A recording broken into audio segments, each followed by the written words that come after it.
Omega Vázquez con nosotros, señores y señores. Estamos aquí conversando en una plataforma de frecuencia multimedia y politología. Erich Serpa, ¿cómo estás, amigo? ¿Cómo estás, Pedro? Un gusto saludarte a todos los seguidores de Conversando a través de politología y frecuencia multimedia.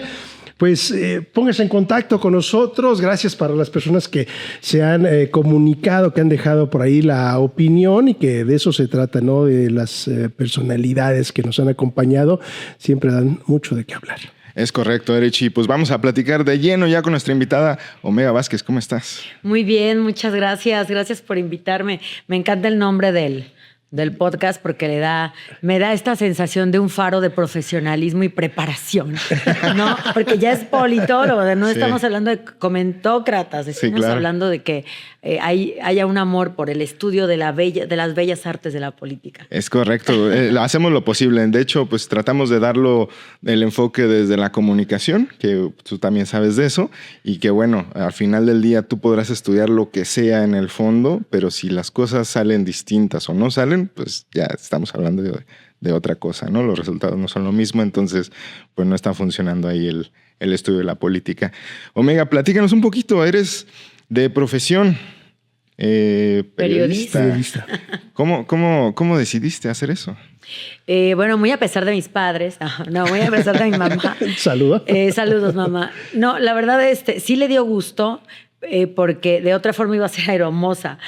Fueron a ficharme en la preparatoria y ya me iba, a ver, me encantaba. Yo dije, aeromoza me suena a que voy a viajar gratis. Sí, claro. ¿Dónde firmo, no? Sí. Entonces ya mi mamá me dijo, estás loca, de ninguna manera, termina una carrera la que sea y ahí en lo que sea me llegue el afiche de periodismo. Órale. Que no es ciencias de la comunicación. Esta exacto. Era específicamente periodismo de la Universidad de Morelia. Le dije, ya está esta. Y dijo, o sea, pero también quiero que vivas de eso, ¿no? O sea, que alcance para la renta. ¿Qué quieres, mamá? ¿Me voy ya de sobrecargo o me quedo? Y me quedé a estudiar periodismo y me encantó, por supuesto, me encantó. ¿Cómo entró el periodismo en tu vida? O sea, ¿de qué manera le viste ese? Pues sí es para mí, ¿no? Porque a veces es... Cuando te dan esa opción, le pasa mucho a los músicos, a los artistas, de bueno, pero estudia otra cosa, ¿no? Aparte, ¿cómo decides hacer eso? ¿Qué te llamó la atención? No, sí fue 100% para mí cuando leí el afiche. A ver, era comunicación, tenía que ver con que te gustara leer, que fueras muy crítico del medio en el que te desenvuelves y que pudieras tener la capacidad de comunicar con un público digamos, tu parte de la realidad. Me encantó.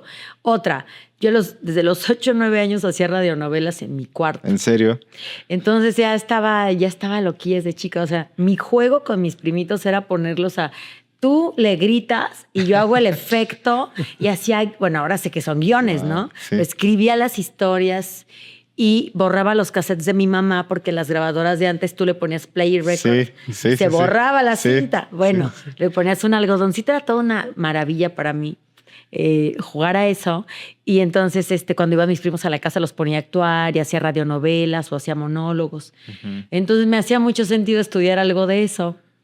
Y el primer casting que ganó de radio, yo ni siquiera llevaba la materia de radio todavía en la universidad. Pero ya habías practicado. Sí, yo ya había practicado. Entonces me encantó. O sea, la comunicación siempre se me ha dado. ¿Te acuerdas de alguna ahorita de esto? Obvio. De alguna era parte? mujer, dramas de la vida diaria. O sea, yo di dramática a los 9 años. Obviamente saludos inspirada en Silvia Pinal y yo hacía mis propias historias de drama de la vida diaria, como de Silvia Pinal y de este programa que ponían las mamás diario, que era Mujer Casos. Mujer Casos de la vida real. Y sí, todavía me acuerdo de esa barra. Hacía el intro, hacía las voces y hacía los efectos. Y los efectos y todo. Tenemos una caja de sorpresas. Proyectas, ¿no? Esta pasión por el mundo de la comunicación, lo que te motivaba. ¿Cómo das el salto? ¿Cómo llegas a temas de la política? ¿No? Y si tú lo ves diferente, temas de proyectar en temas de comunicación, sí es muy diferente a temas de política en cuanto a mensajes e impactar. Y sin embargo, es una de las máximas herramientas que creo que me da una diferencia comparativa, competitiva muy interesante con otros perfiles, Casi te puedo decir que todo lo que he pasado en mi vida fue como si me fuera preparando cada cosa, cada tema para hoy. Es impresionante. Pero en realidad yo no fui a la política como que me llegaron. La política fue... Vamos a pensar que nadie de mi familia jamás ha estado en la política. Okay. Nadie. Entonces, de entrada era, ¿por quién hizo? ¿De qué se trata? Yo no sabía nada. Era algo que para mí era completamente ajeno. Digo, estudiando periodismo es muy izquierdoso, ¿no? Éramos todos éramos bien izquierdosos y bien así, politizados, pero no en el sentido de pertenecer a partidos, sino de ser muy críticos. Era un buen salón de clases. La verdad, éramos todos muy diversos en nuestro pensamiento. Pero cuando yo tengo una asociación civil para ese entonces, que se llama Poder Mujer Michoacana, y empiezo a hacer eventos en la Plaza Benito Juárez, en el centro, en varios municipios, y empiezo a congregar cada vez más y más mujeres. ¿Qué edad tenías en ese entonces más o menos? Fíjate que ahí ya fue después de mi divorcio que me hago como más consciente de mi realidad. Ajá. Y que fundo la asociación civil. Yo debo haber tenido unos 27 o 28 años. Okay. O sea, es tarde para estar en la política, yo sin no tener nada que ver con ese tema. Ajá. Y a los 27, 28 estoy con la asociación, empiezo, o sea, íbamos 6, íbamos 20, luego íbamos miles, o sea, llegué a juntar 4,000 mujeres en una plaza pública, sin ser política, ni funcionaria, ni tener ningún programa social, porque les llevaba actividades, hacíamos actividades para que ellas vendieran en las plazas. Y ahí fue donde me invita a alguien que estaba en la CNOP en ese entonces, en el PRI, a través de Alejandra, estaba Salud 60. Salud 60 me dice, oye, deberías hacer esto, pero en el partido, en el PRI. Okay. Dije, pues, ¿qué o qué? No, pues esto mismo.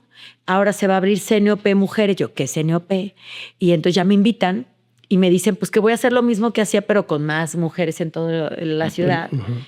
Nada, no es cierto, eran nomás las mías, o sea, casi tráetelas. A las que te llevabas. Es lo que necesitamos. ¿A quiénes? A las que ya tienes. Ah, no, bueno, entonces ya todo mal, ¿no? Nada más rápido, al mes cambian a este señor y entra una nueva dirigente que de entrada, pues, haber dicho, está aquí, yo ni la puse y quítenla, pero no podía quitarme por estatuto.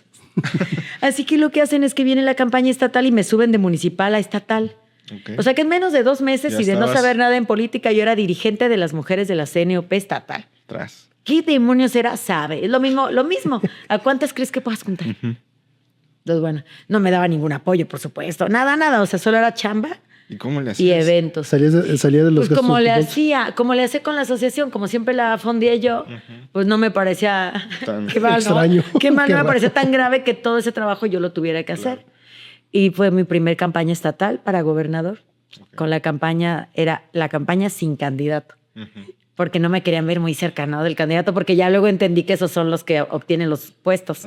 Entonces, tú vete por allá con un cine, un cochecito sin aire acondicionado y recorran el estado con un señor del INEGI y pone el cine para los niños. Vale. ¡Exitazo! Sí. Oye, pues yo conducía el evento. Regalaba estas playeras o lo que me dieran. Y hacíamos el cine. Era un hitazo tal que terminaban llevando al candidato a donde habíamos ido nosotros. Sí, pues ya planchadito. Una cosa maravillosa. Disfruté mucho, aprendí. Obviamente no me reconocieron nada y me dio una patada, ¿no? Pero bueno, ya entendí lo que era ahí como que... ¿Y esa patada a dónde te llevó? Sí, ya sé. ¿A dónde te mandan esa patada? Sí, terminan siendo impulsitos, ¿verdad? Totalmente. Entonces, por eso dicen, estuve en todos los partidos. No, bueno, estuve esos meses en el... Pues se maneja mucho eso en redes sociales, ¿no? Que vamos a llegar quizá a ese tema, ¿no? Todos dicen, ¿cómo se maneja eso? Vayan siguiendo la cuenta, el PRI, ¿no? Que era de la CNOP, hice la campaña, no me dieron una patada. Pues ya renuncié en Facebook. Dije, ay, pues váyanse a la frega. Parece que en ese entonces nadie renunciaba a los partidos en Facebook porque fue una bomba. Sí, era ¿Cómo se atreve? O sea, el PRI nadie renuncia, ¿no? Dije, pues bueno, ahora ya renuncian todos, ¿no? Pero en ese momento todavía era el PRI. Y fue que me salí de ahí y es cuando me fichan en el Movimiento Ciudadano. O sea, si ven, yo no estaba buscando, yo no los buscaba, pero yo seguía con este movimiento de las mujeres y me voy a hacer eventos a Guadalajara con Pedro Kumamoto, que me parecía una figura excelente, con gran narrativa, el único diputado independiente de México, y me encantaba ese perfil. Y digo, me encantaba en pasado, porque no sé qué le sucedió, pero en su momento era encantador. Era una narrativa y decía, ok, va, si sí quiero ser diputada como él. Al estilo, ¿no? A ese estilo. Entonces andaba haciendo unos eventos que eran como haz de cuenta que interveníamos en lugares abandonados y tal, y ahí daban las conferencias. Entonces yo daba la de mujeres Y ahí es que me dice una gran amiga, que en paz descanse, Carmen Torres, voy a hablar con Alfaro para que te meta a Movimiento Ciudadano. Entonces me invita a Movimiento Ciudadano. Me manda a hablar con Maynés, fíjate nada más qué cosas. En aquel entonces se iba a Ciudad de México, él era el coordinador político. Puros chavos. Y me cita en una reunión donde está Samuel, que era en ese entonces diputado. Sí, creo que sí. Estaba Verónica Delgadillo, que era diputada local. Jalisco. Y tal. Y me dicen, no te vayas con Pedro, vente con nosotros. Y sé nuestra candidata en Morelia para ese distrito que estás trabajando, ¿qué tal? Y es que soy candidata en el 2018. Contra todo pronóstico, sí. ¿Quién es esta? Por MC en Morelia. Todo era MC, ya estaba registrada, pero deciden que van a ir en coalición, una coalición bien charra, rarísima, la verdad que no funcionó nunca, con el PAN y el PRD. Entonces alguien puede asumir, estuvo en el PAN y en el PRD y en el Movimiento y en el PRI, o sea, sé que en la cuenta, ¿no? Si lo veo así, hasta yo digo, wow, ¿cuántos partidos? Qué trayectoria. El número de votos. Tan mixta, ¿no? Sí. ¿Cuántos votos traigo de todos los partidos? Sí. Entonces, no, bueno, me cambian el distrito porque se lo quería el PAN y me mandan al que siempre perdía. Entonces me mandan al distrito 10 local del Harinero hacia el Forifor y todo el estadio. Sí, sí. Y los miradores y los punguatos y los itzícuaros. Y bueno, pues me dicen que me van a cambiar el distrito como faltando un mes para empezar la campaña. A caminar el nuevo distrito, ¿no? Y aún así, levantamos voto. Fuimos dejando atrás al PRI, al Independiente, al Verde, tal. Pero es cuando el 2018, ustedes se acuerdan, gana todo Morena. Sí. Pero todo es todo. Sí, o sea, si este vaso era candidato. Una silla. Vaso, y los mismos compañeros lo han aceptado. Fue Andrés el que ganó ahí. Y bueno, nada, queda el de Morena, quedó en segundo lugar. Para que se dieran una idea, lo más de votos que había sacado Movimiento Ciudadano ahí, creo que eran 1,800 o 2,000. Y yo le pegué a los 13,000, ¿no? Entonces, primera vez, no era mi distrito y contra todo pronóstico, fue una campaña preciosa, hermosa, o sea, de caminar, de qué pasó señora, o sea, ¿y qué me sirvió? La comunicación. Las tablas de los medios y mucha gente que me decía, yo te veía en la tele. Fíjate cómo se acordaban del sistema michoacano. Ahí, ¿no? De aquel programa matutino. Es una plataforma ahí el sistema, ¿no? De vez en cuando. Es una escuelaza. Te quería preguntar, Omega, ¿qué factores de la comunicación tú consideras que te distinguen? O en tu persona, en tus campañas, en tu caminar. Decías desde el principio jalabas 4,000 mujeres. O sea, ¿por qué te seguían? ¿Tú qué dices? ¿Cuál digamos, sería la fórmula de Omega Vázquez para llamar la atención de la gente y para generar ese liderazgo que provoca que la sigan y que genere estos resultados que hasta ahorita nos estás contando? ¡Wow! Yo creo que haciendo un corte a este tiempo, después de 15 años de la asociación civil y de otros esquemas, aunque no lo crean y les digan siempre en política que eso no paga, decir la verdad y ser útil. Ser útil. No voy a decirles, mírenme. No, les voy a decir, oigan, ¿qué podemos hacer para esta situación? ¿No? La asociación nació por un tema de violencia vicaria que no tenía nombre en ese entonces. Ahora ya está tipificado. No me digan que no hemos avanzado, en serio. No me digan que no sirve de nada. No existe la paridad. No existe la ley Olimpia. Participa en eso también. Es decir, ¿qué hacemos para solucionar esta situación? ¿No? A ver, nos están quitando a nuestros hijos, ¿qué hacemos? Nos están violentando, a estas mujeres las están violentando físicamente, ¿qué hacemos? No traigo dinero en la bolsa, entonces no tengo opciones. A ver, entonces la onda es dinero en la bolsa. Y entonces hay que ayudarnos a vender y es como, me parece que ser útil es la que hace que te sigan. Exacto. Decíamos con un amigo hace unas semanas, que había políticos que eran prácticos, útiles, trabajadores, pero hay otros que son más campañeros, que son más como sacachambas y sacabotos, dijo, ¿no? Exactamente. En esos dos términos, sacachambas y sacabotos. Sí. Ahorita que lo mencionas, ¿qué perfil te consideras tú? Espero que ninguno de los dos. pero, a ver, entiendo, ¿no? Por ejemplo, porque había otra opción, los dos, ¿no? Sí, la combinación que es más rara, la combinación es más rara. Si me ponen un espacio, cumplo. O sea, me pasó en el Poliforo y lo hice ahora en economía. Me apropio del tema y me preparo. Ay, ¿qué es de economía? No, yo tengo que tener unos diplomados del CIDE porque, o sea, no, me tengo que crecerme al reto, me cumplo el trabajo. Yo no sé si sacabotos en el tema de, pues, el PRI me llegaron a decir y políticos de otros partidos me llegaron a decir, no les des la información, guárdate cosas, porque tú compartes todo, entonces no te necesitan y entonces no van a votar. Tus listas, ¡Wow, qué horror! ¡Qué espanto! Si yo tengo que hacer eso, ya estuvo que valí. Bye. Les dije, ¿por qué no puedo? O sea, no puedo decirle, pero búscame la siguiente semana. O sea, si estoy enfrente de ti, me pides algo que esté en mis manos, en ese momento llamo. A ver, oye, tal, ya tienes la cita, pero ve tal y ten. No puedo. O sea, hacerme necesaria en el sentido que estas personas me lo decían y no vayas tanto y hazlos dar vueltas y que te firmen y que te manden tal. Entonces, bueno, pues a lo mejor mis bases de datos no son las de algunos otros. No sé si sacabotos, pero sí te voy a decir que he comprobado que soy una candidata muy competitiva. O sea, que sí puedo atraer a personas que la marca no tiene con ellas. O sea, que puedan ver más el perfil, incluso que quien me está respaldando como partido. Claro. Como que en este caminar que has tenido en la capital a través de la asociación, a través de una candidatura, ¿qué necesidades le ves a Morelia? ¿Qué desde tu perspectiva, qué se puede transformar? ¿Qué se puede consolidar? ¿Qué le hace falta a esta ciudad? Definitivamente, con todo lo que escucho, lo que veo, creo que nos hemos creído que somos una ciudad de primera, que somos una ciudad brillante, que somos una ciudad... Brillante. Y es totalmente falso. Es decir, no hay ninguna ciudad que haya visitado en el mundo y en mi país, y me recorrió el país, que se asuma de primera y que sea capital y que tenga servicios de hace 2 siglos. O sea, no es el relumbrón, lo de abajo no sirve.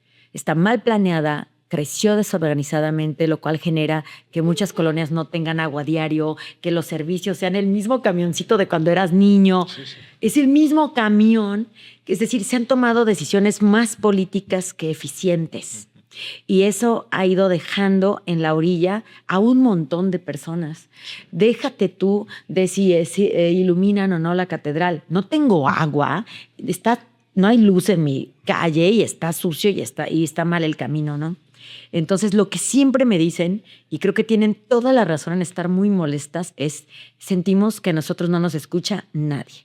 Vienen en campaña, prometen un montón de cosas que ni siquiera están en su ámbito de acción y nos dicen que sí a todo, nos dan una dádiva y no vuelven. Y cuando hay cierto progreso, casualmente es en las colonias de donde son los funcionarios, el presidente, la familia del presidente. Entonces, no puede ser que hayamos crecido a 1,000 colonias. Sí. O sea, no hubo ninguna planeación al respecto. Los mismos comercios. ¿De qué vive Morelia? Muchos dicen, el turismo y está bien bonita. No es cierto. Morelia vive 1/3 de su PIB, es comercio, servicios y turismo.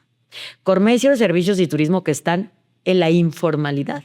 Es decir, no hay prestaciones, los sueldos son de hambre y comparado con otras ciudades cercanas, el nivel de vida es caro para los malos servicios y pésimos sueldos. Y como están en la informalidad, tampoco tienen asistencia seguro, ni mucho menos. Entonces, estás hablando de una generación enorme que ya lo único que le queda es una casa, pero es un cascarón que debe, y otra generación más grande aún que no tiene nada. Y rentas. O sea, ¿de qué vive Morelia? De rentas, de remesas. Remesas. De Milano, ¿no? A ver, entonces, si me preguntas qué les falta, más dignidad, vivir de manera más digna, que no regresen y que estén al día permanentemente por el alto costo de la vida y encima peleándose para que les caiga el agua, para que llegue la basura. No son cosas de avance. La innovación que tenemos que meter a Morelia es para garantizar lo mínimo. Es decir, dicen, innovación, vas a meter ya todo electrónico. Oye, con que haya agua, o sea, vamos a meter innovación en el sistema hidráulico. Oye, y ante esta situación, ese panorama, ¿cómo atraer inversión? O sea, ¿cómo puede capitales, ¿no? externos ante este panorama sobre que todo tú con dibujas? el presupuesto comprometido, ¿no? Sí, ¿Cómo sí. hacerle? Mira, yo me he dedicado este tiempo que estuve secretaria de Economía al tema de atracción de inversión.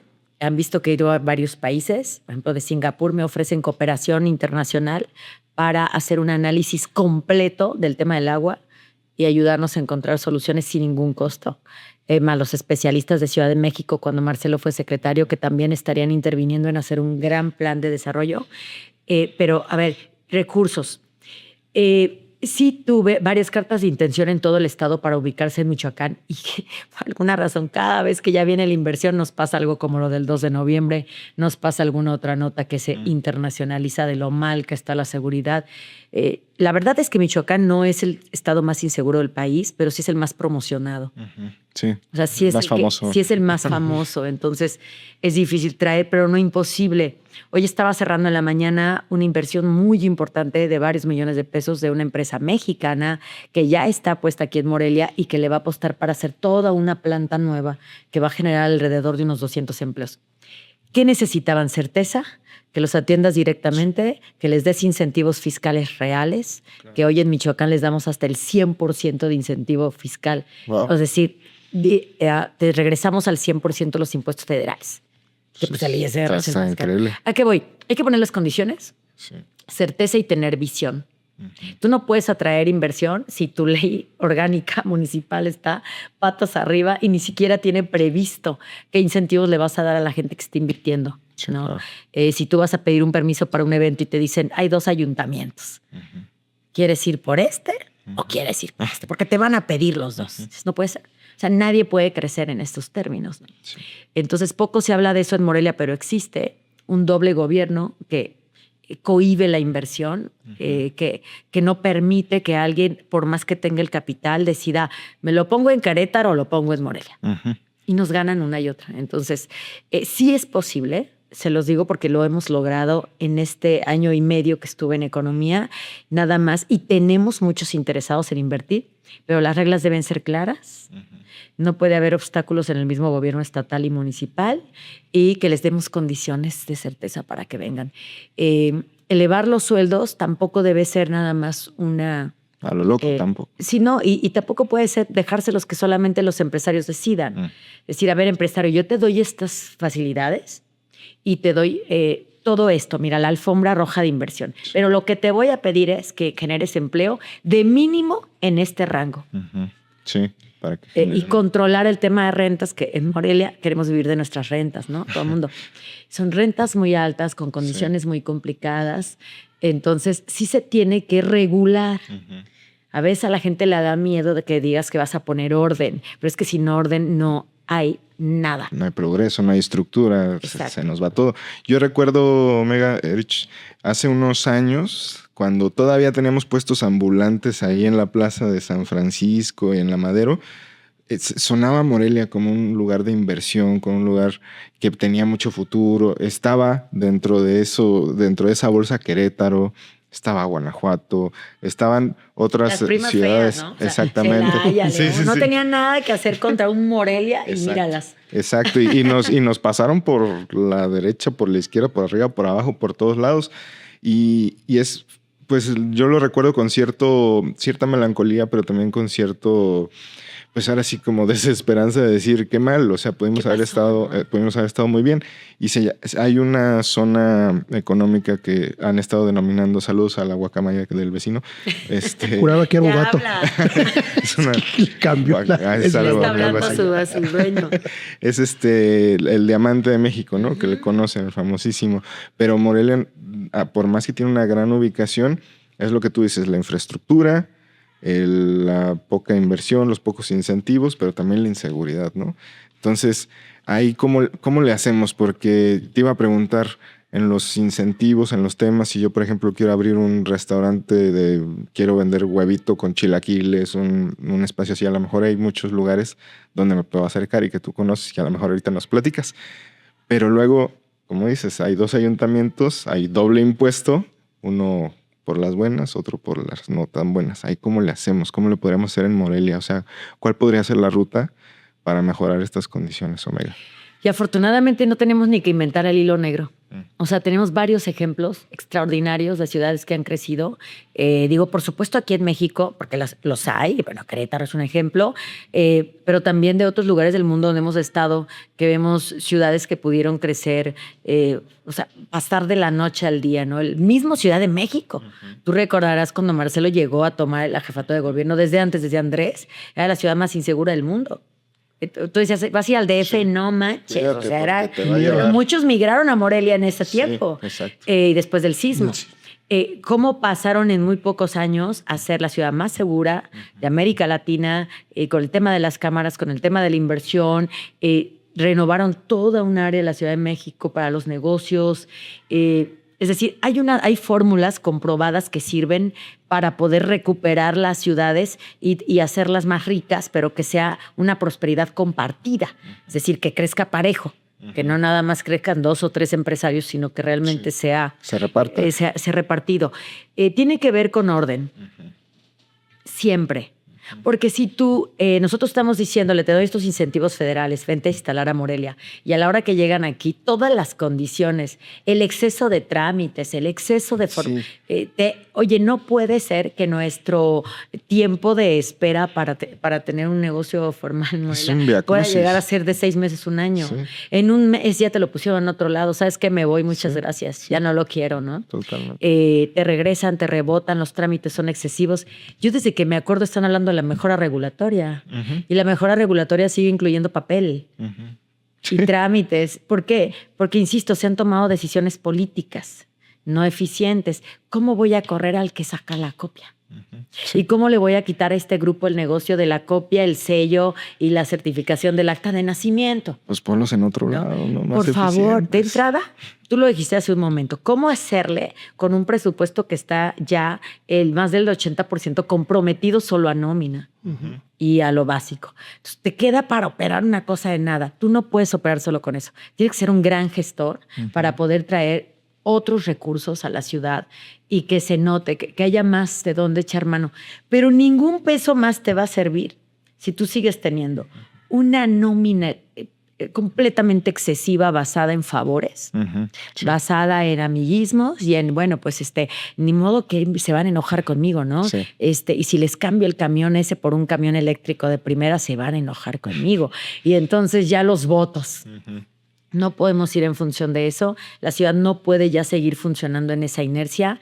Estás administrando problemas, dejándolo para mañana. Estás pateando el bote. Se tiene que resolver. Sí. Se tiene que resolver. Si nosotros queremos que abras un negocio más rápido, que sea formal, darte incentivos, darte periodos de gracia. ¿Sí? Dice, todavía espérate, no me cobres el SAT, pues si voy empezando. ya el SAT tiene periodos de gracia para emprendedores, pero el ayuntamiento no. Entonces, otra vez te encuentras con que por aquí te dicen dale y a la hora de implementarlo es muy tardado. Entonces, esa mejora debe ser sí o sí. Ya tenemos varios programas, existen software gubernamentales, GovTech le llaman. Okay. El gobierno tecnológico ya se ha instalado en varios estados de la República. Michoacán lo puede instalar, Morelia lo puede instalar para que tú saques todo rápidamente. Con razón no me sonaba.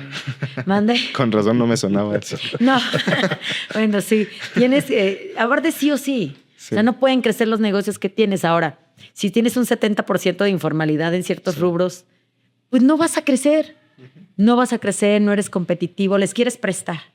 Porque tenemos financiamientos, ¿no? Sí existen, se los juro. No se los podemos dar porque me dicen, ¿a poco necesito el RFC? Valgan, pues el mínimo, ¿no? O sea... Pues quiero 100 millones. Pero en papel, mi contador me dijo que mejor me declaren ceros. Digo, bueno, en papel te alcanza para la NU. Y entonces los 10 millones va a ser un poco difícil porque tú aquí estás poniendo que no ganas, que le pierdes. Sí, exacto. Entonces, en un esquema de tratar de eficientar en una cosa, terminamos no siendo elegibles para financiamientos o programas de apoyo como los que tenemos ahora, que son para que tú amplíes tu inversión. Dice, no, yo lo que no quiero es invertir en primer lugar. Sí es posible, para cerrarlo así, es muy posible. Sabemos cómo, tenemos los enlaces de los profesionales que lo hacen. El ejecutivo no tiene que ser bueno en todo. Sí, claro. Sí, no puede ser todo lo... No tiene que ser bueno en todo. Tiene que rodearse de los mejores y dejarlos hacer su trabajo. Y eso tenemos... Como un punto ya lo mencionas, fundamental es el tema económico. Hoy en día se habla también mucho del tema de la movilidad, el tema del desarrollo sustentable. ¿Cómo ves tú, Amorelli, en ese aspecto?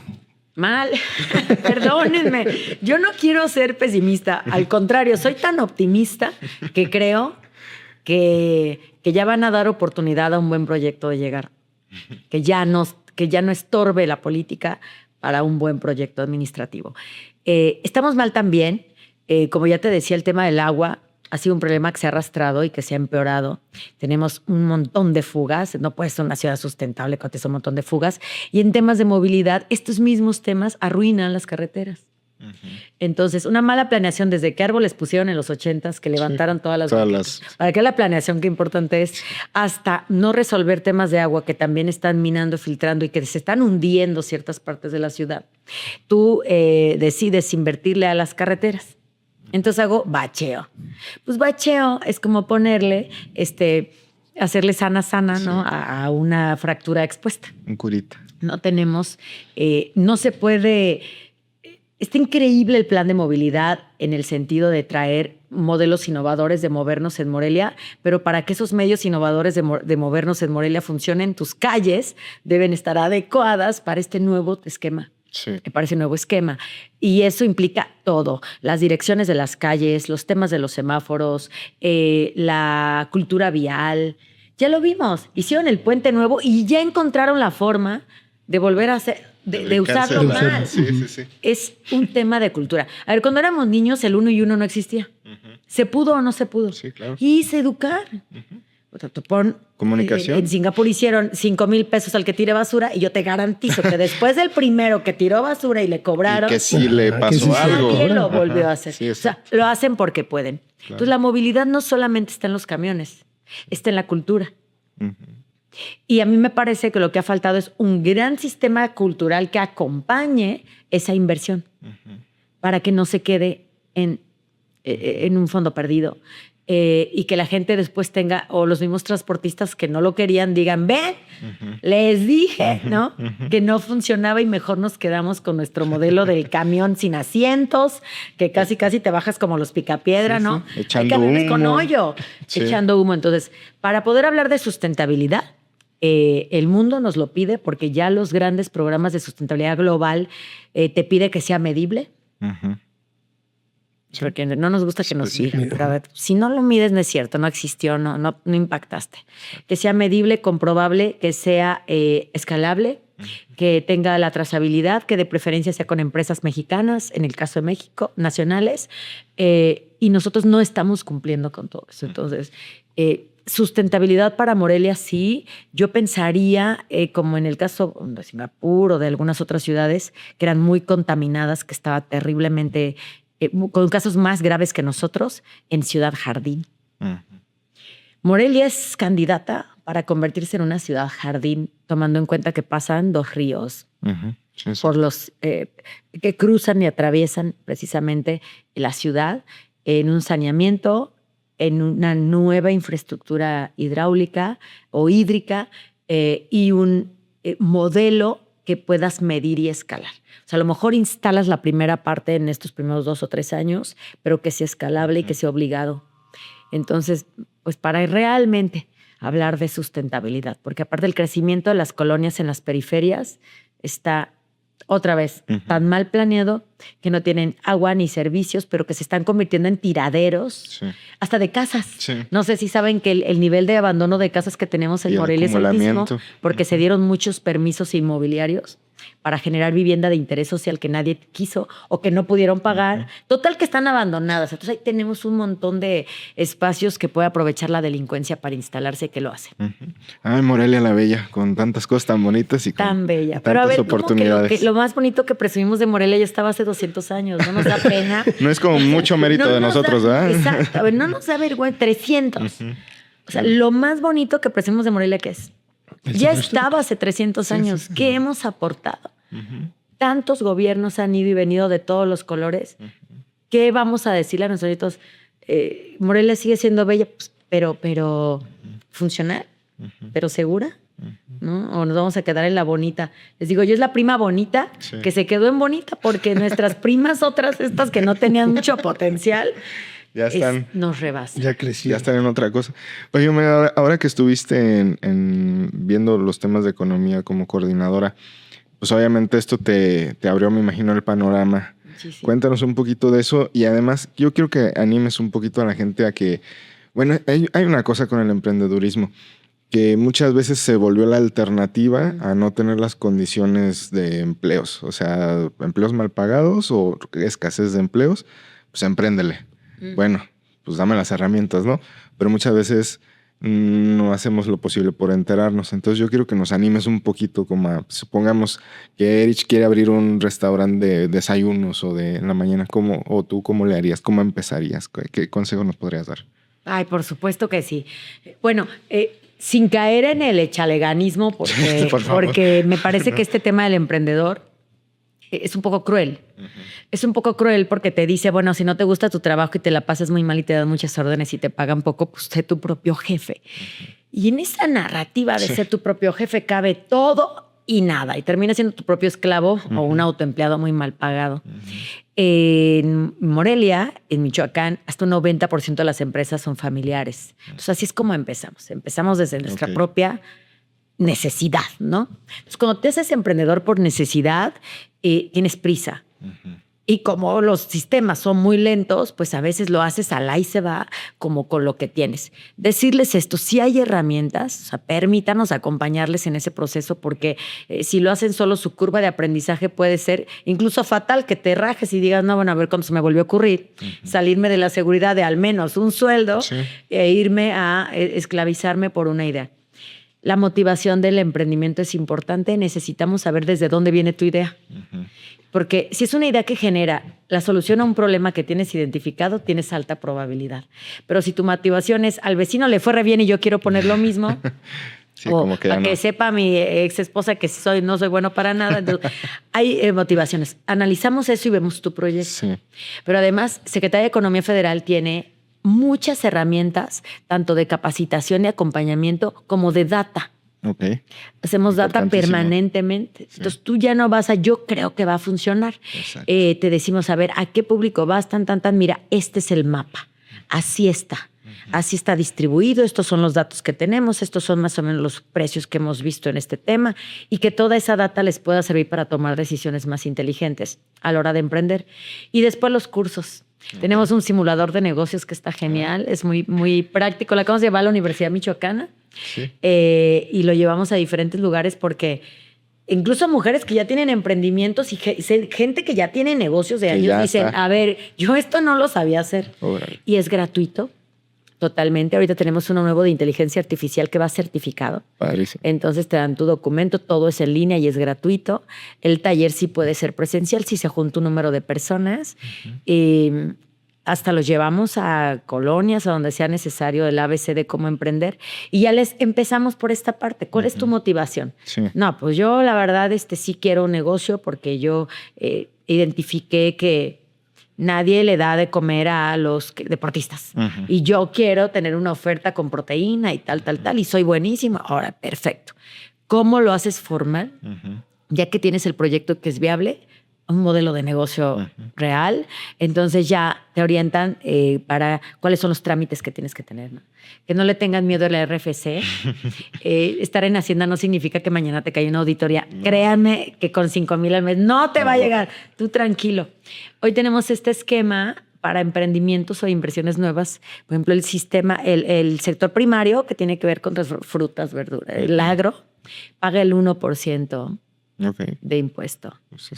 Pero para emprendedores tenemos el sistema de incorporación de confianza, que tú pagas el 1% de lo que dices que ganaste.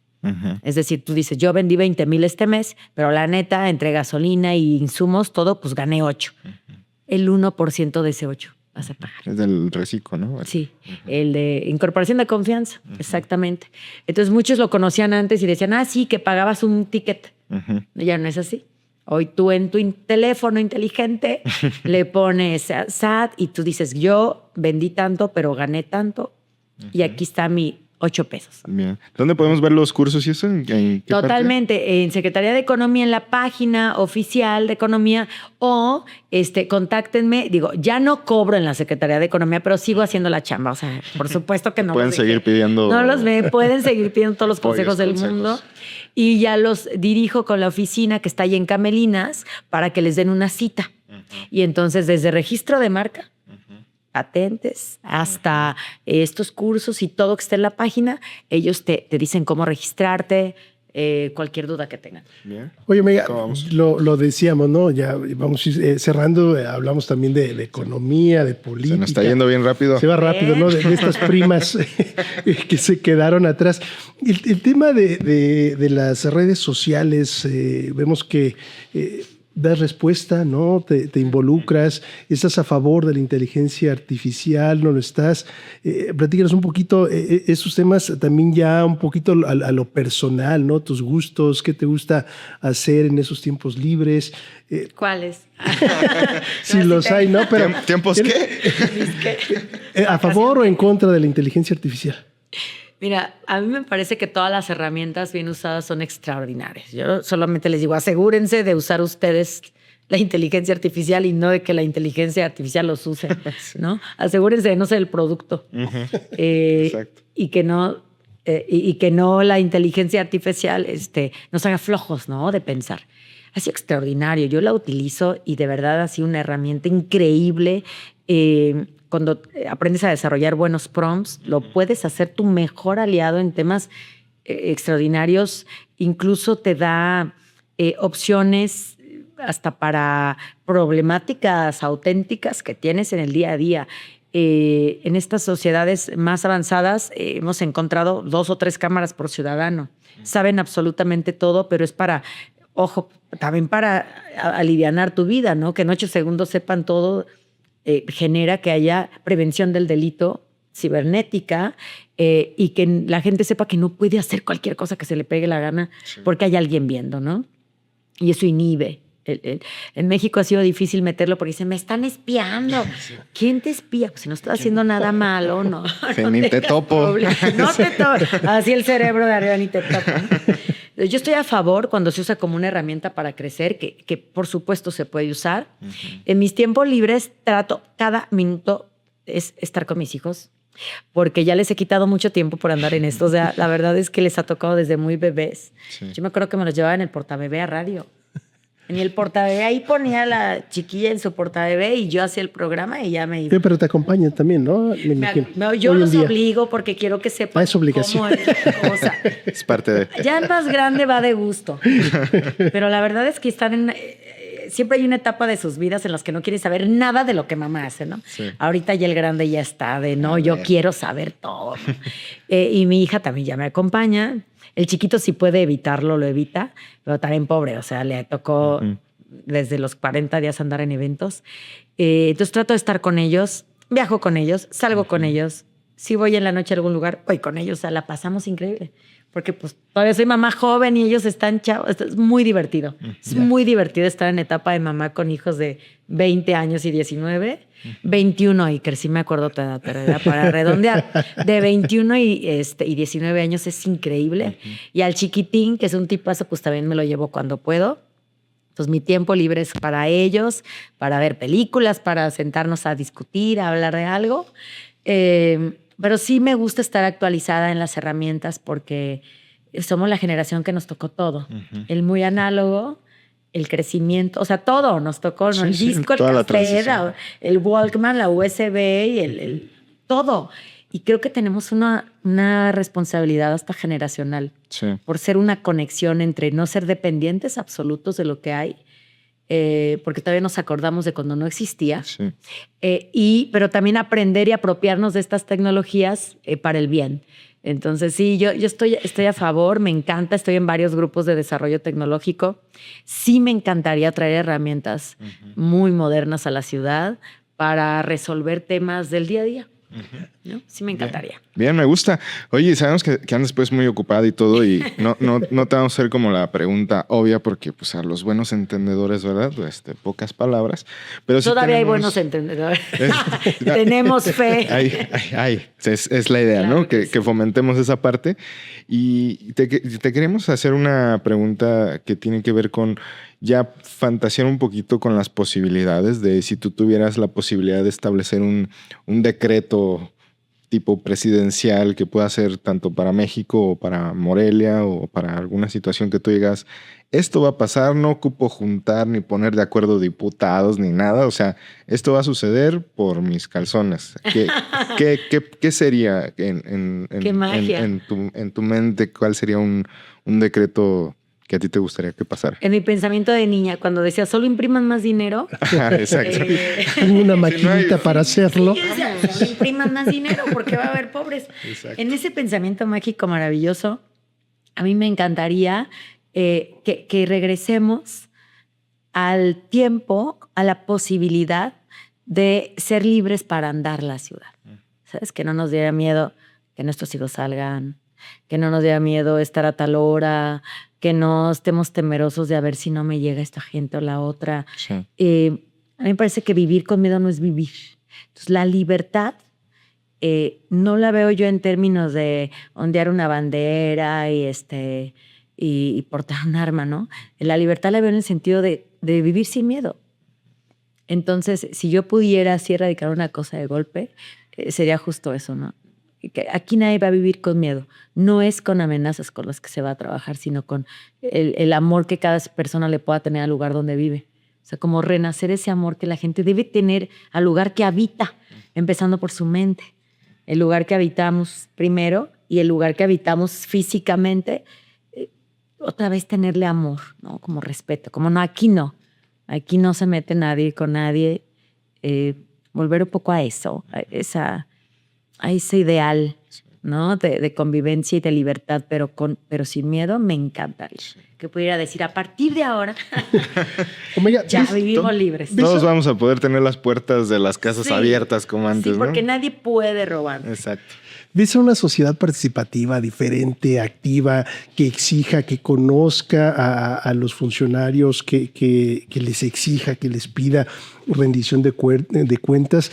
¿O ves a una sociedad pasiva? Alguien me preguntaba que quiénes eran mis principales adversarios si yo quería ser presidenta municipal.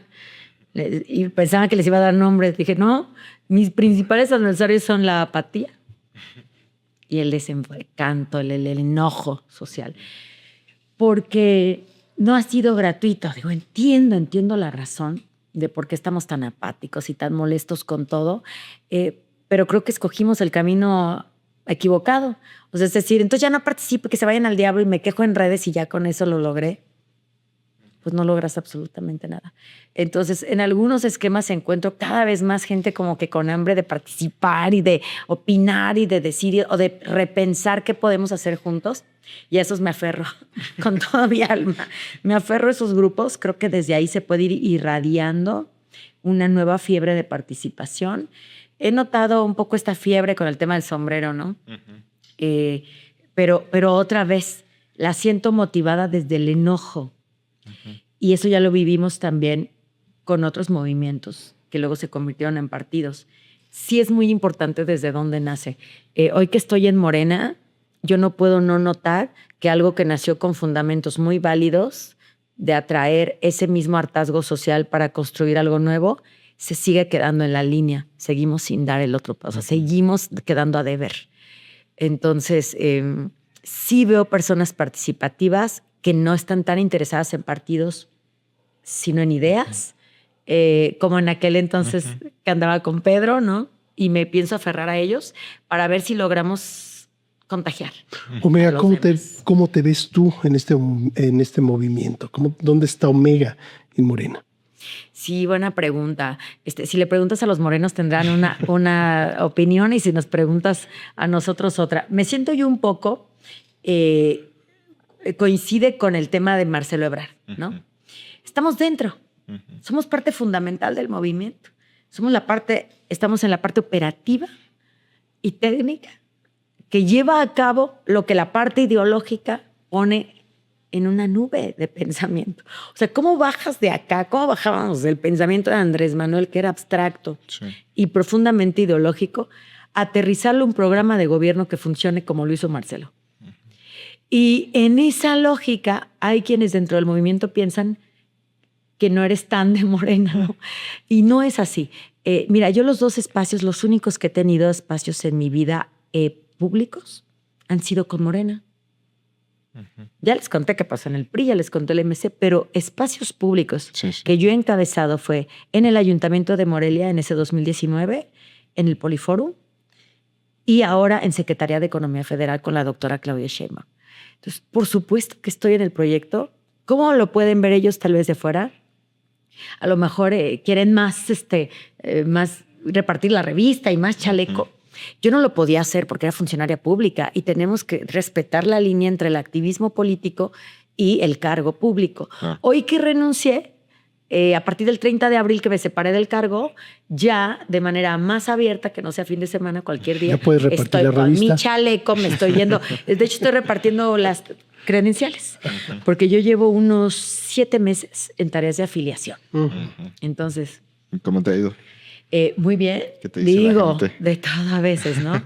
Me ha ido bien tomando en cuenta que no lo estoy haciendo con los servidores de la nación, sino que es un esfuerzo propio que nos facilita el partido tener tabletas para ir a afiliar. Entonces, tomando en cuenta eso.